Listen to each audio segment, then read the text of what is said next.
Всем привет!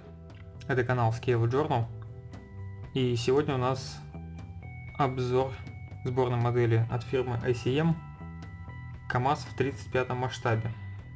По всей видимости, ICM не захотела платить за лицензию, и поэтому у нас надписи КамАЗ и обозначения модификации нету, просто написано как шестиколесный армейский грузовик. Артикул набора 35001. На лицевой стороне у нас дан красочный бокс-арт. На одном из торцов есть краткая историческая справка. Правда, здесь только на английском языке. С другой стороны показано один из вариантов покраски и нанесения декалей на модель. Перейдем к содержимому коробки. Начну я, как всегда, с инструкции. Инструкция, скажу честно, приятно удивила. Мало того, что здесь у нас есть цветные вставки, ну и плюс качество печати на высоте. На первой странице у нас идет, опять же, та же самая картинка, что и на бокс-арте. Здесь уже есть описание КамАЗа на русском и на английском языках. Также даны тактико-технические характеристики автомобиля на двух языках и рекомендуемые цвета. Инструкцию я всю показывать опять же, наверное, не буду. Отмечу, что она достаточно объемная. Здесь у нас 36 страниц. Полиграфия выполнена отлично. На первых страницах у нас дана схема размещения деталей на литниках. Причем не на одной странице, как это обычно делается, а сразу на 4, на 5. Да, а далее уже идет сама сборка. Все этапы выполнены достаточно детально. Этапы идут один за одним. Насколько я могу понять, здесь никаких подсборок нету. Все предельно понятно. Все предельно подробно расписано. Так что, думаю, проблем со сборкой возникнуть не должно. Первая страница у нас идет цветная, внутри же идут черно-белые страницы, но с цветными буквами, которые обозначают, если я правильно понял, цвета.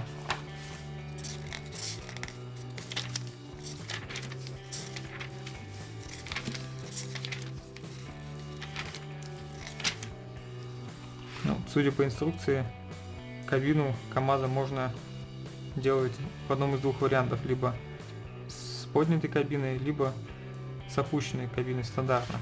И даны несколько вариантов, ну не окраски, а вариантов нанесения декалей. Цвет, я так понимаю, везде одинаковый, зеленый защитный. Отличие идет в обозначении. Вариант с декалями Советской армии, с декалью Гвардия. Здесь уже современный российский военный КамАЗ.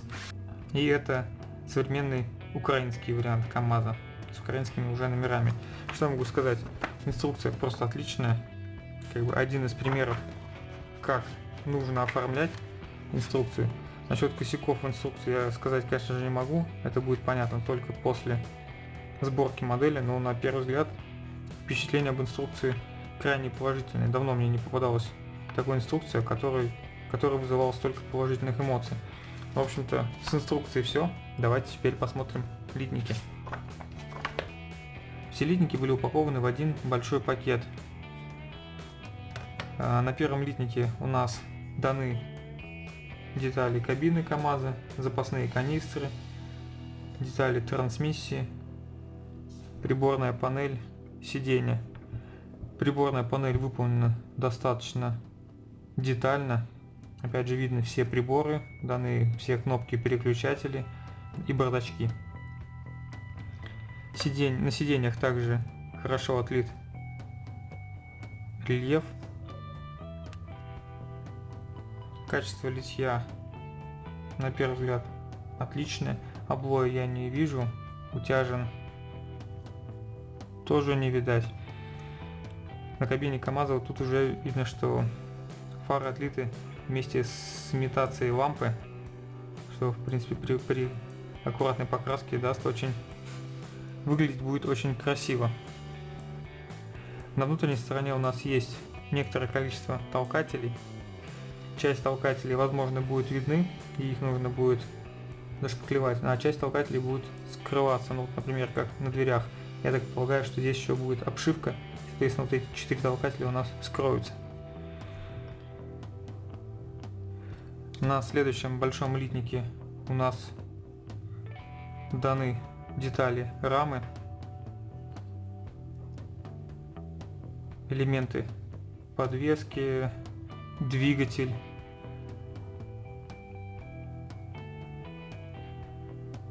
трансмиссия, рессоры. Все отлито очень качественно. Это у нас идет бампер. На раме очень хорошо видны клепки. Здесь уже отлито вместе с рессорой. Здесь у нас дан провис ремня. Честно говоря, технических тонкостей исполнения не знаю, поэтому ну, как вот на что похоже, на то и говорю. Также у нас здесь даны баллоны под сжатый воздух, детали.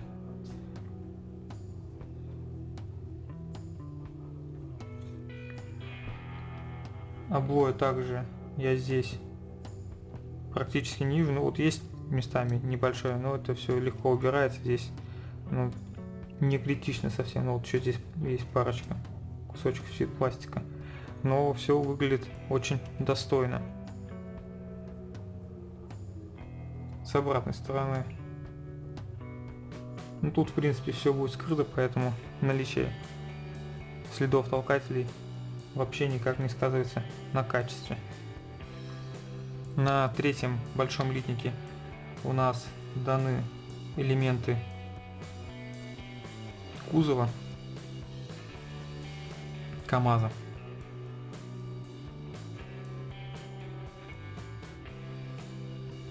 Тут на днище дана имитация деревянного настила.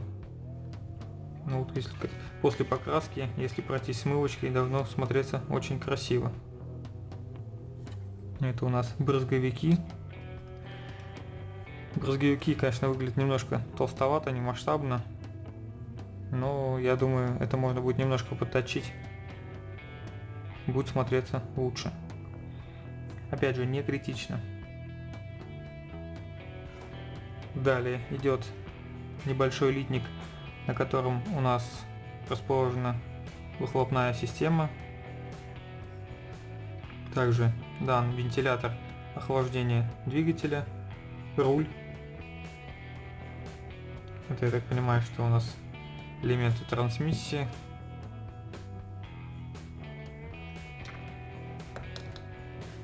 Внутренние рычаги. Это у нас идут зеркала.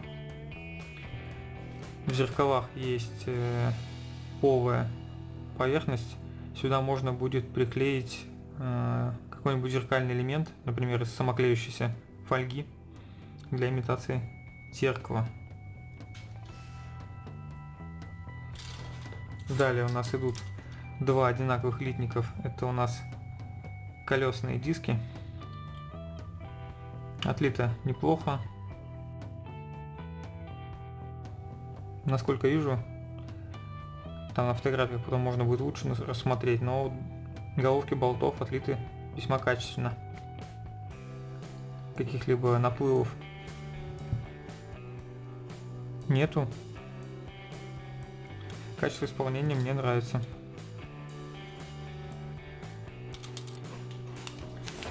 Далее у нас идут колеса.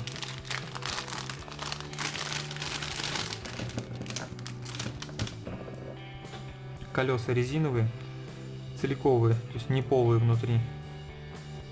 Качество колес неплохое, немного получше, чем это было в предыдущем обзоре набора ГАЗ-Тигр от Звезды, но дефекты также присутствуют. Есть небольшой шов посередине, и также есть след от питателя. Но благо он только с одной стороны, и в принципе если вот этим питателем разместить низ, то его будет незаметно. Следующий дефект, который я вижу, он у нас на всех колесах повторяется. Это вот какой-то небольшой, здесь я не знаю, что ли, шов или что-то дан. То есть он идет через все колесо, как спайка. Немножко деформирован протектор, ну и есть вот небольшая полоска здесь.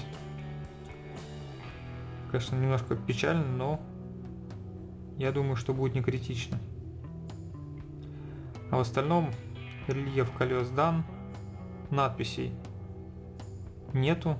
Я думаю, все по той же причине, что и отсутствует надпись КамАЗ. Не захотели платить за лицензию. То есть колеса не имеют никаких опознавательных знаков, ни маркировки, ничего нет.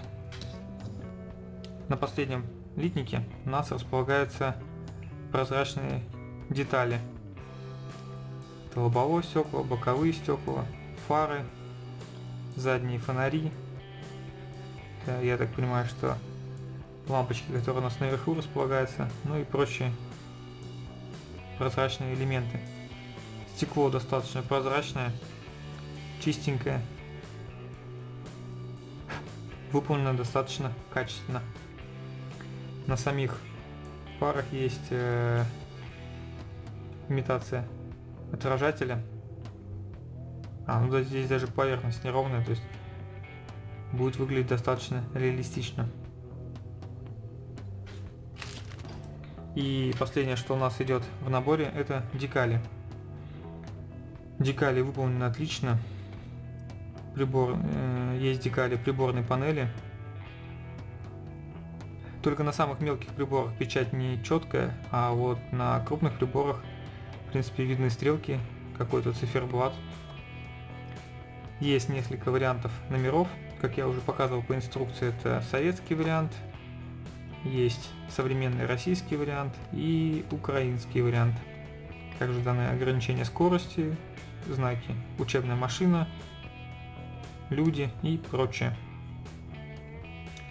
Все надписи хорошо читаются, и также надпись «Гвардия» отчетливо видна. Ну, подводя итог по набору, несомненным плюсом этого набора является инструкция.